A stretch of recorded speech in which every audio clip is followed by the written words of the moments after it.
What's up YouTube? Jeff back again from DopeTechDaily.com. Today I'm bringing you guys my formal unboxing of the HTC U11 along with some size comparisons and a few initial impressions as well. I will do a follow-up 48-hour or 1-week video, something like that. I just unboxed the Xperia XE Premium yesterday, so if you want to check that, I'll drop it below. I also came back from my vacation with a giveaway video for the ZTE Blade X Max. Also drop that below if you want to enter the giveaway. So the U11 here, I've got it in amazing silver. Some of the specs on the back there, you've got the Qualcomm Snapdragon 835, 5.5-inch Quad HD display, 12 megapixel camera with the f1.7. You've also got micro SD storage up to 2 terabytes.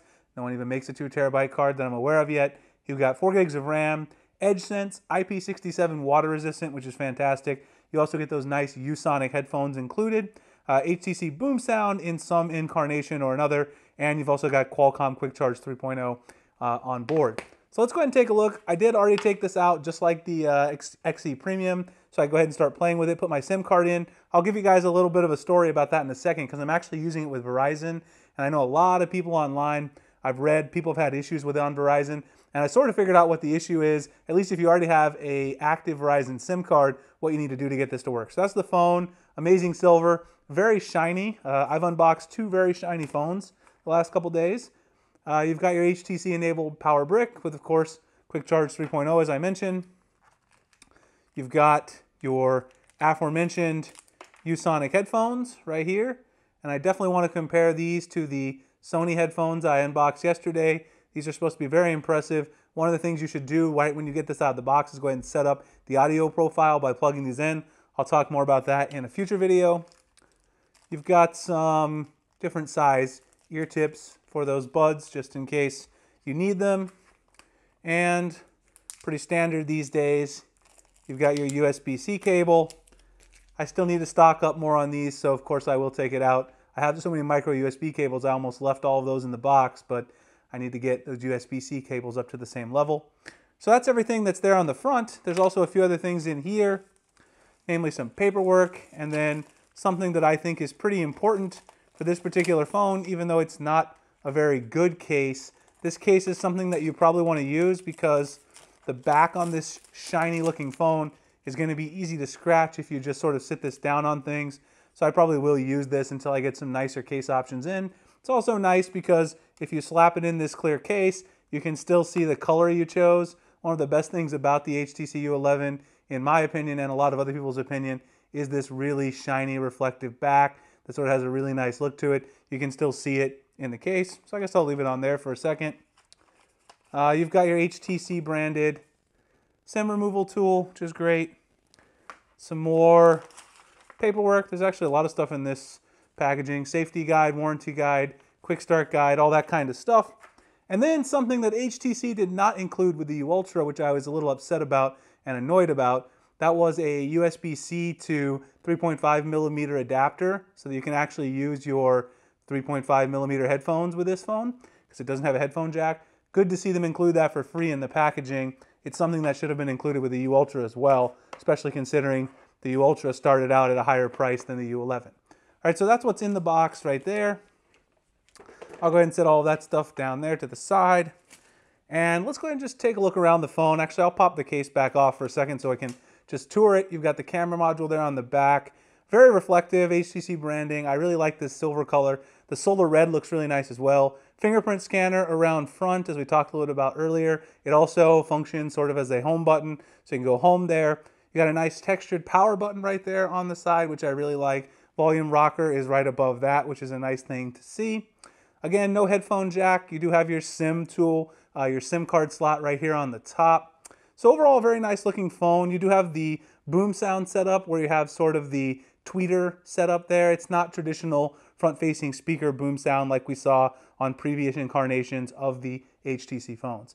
But overall, very nice build, and I'm definitely enjoying using the phone so far. I did throw some of my apps on here. You guys see I put a wallpaper on there. It is from Backdrops.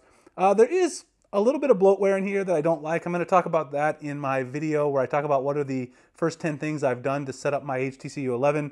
I really don't like Boost Plus. There's also another app on here that HTC installs. They have some sort of contract with News Republic. It puts ads and news all over your lock screen. It's easy to disable it. I highly recommend doing that out of the box. Otherwise, it's been very responsive, very, very snappy, and I've been enjoying it. The one problem that I did run into with this is the Verizon SIM card that I installed here. So it was a pre-activated Verizon SIM card, and I wasn't able to make calls. But what I had to do was actually pop out my SIM card, put it in another phone from Verizon that has advanced calling features, and enable the advanced calling features. Once you enable the advanced calling features, you'll be able to pop it back in here and use HD voice. Now this has something to do with, the fact that this is not officially licensed for use on Verizon's network, even though HTC included the proper LTE bands and all of these things to do with having a CDMA carrier like Verizon that sometimes makes it a little tricky. I just wanted to pass that along.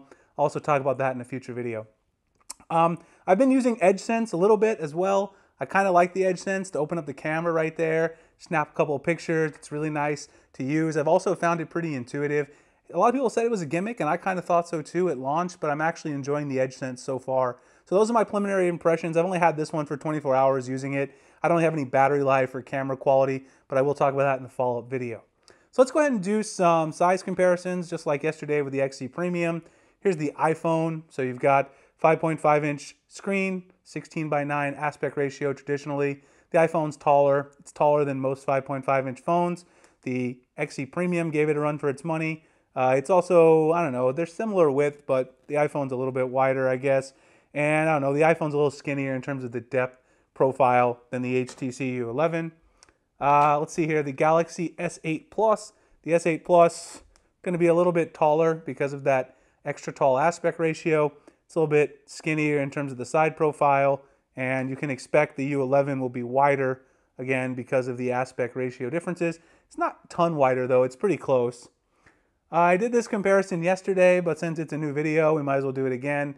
Here is the aforementioned XE Premium. Look at the shine factor when you got those two phones turned around. It's just insane. You can see they both collect fingerprints like crazy as well. The XE Premium is taller, and it's also, I think, a little bit chunkier on the side profile. And if you look at the width, they're very similar in terms of the overall width. Let's see, I did bring the Pixel XL today. I actually forgot the Pixel XL yesterday when I was doing my XE Premium comparisons. These guys are rocking the same wallpaper. So if you do a side profile, these are very similar in terms of height. Both phones, of course, built by HTC. Pixel a little bit chunkier on the side profile. And if you look at the width here, you can see that the HTC U11 is a little bit wider here on the front profile. Let's see, what else do we got? We've got the LG G6. So also another phone with that extra tall aspect ratio. We put those side by side. The U11, obviously taller. If we put them front facing, it's also a little bit wider. And the side profile, I guess they're pretty similar. The G6, I don't know, might be a little bit thicker, but the U11 has that curved back.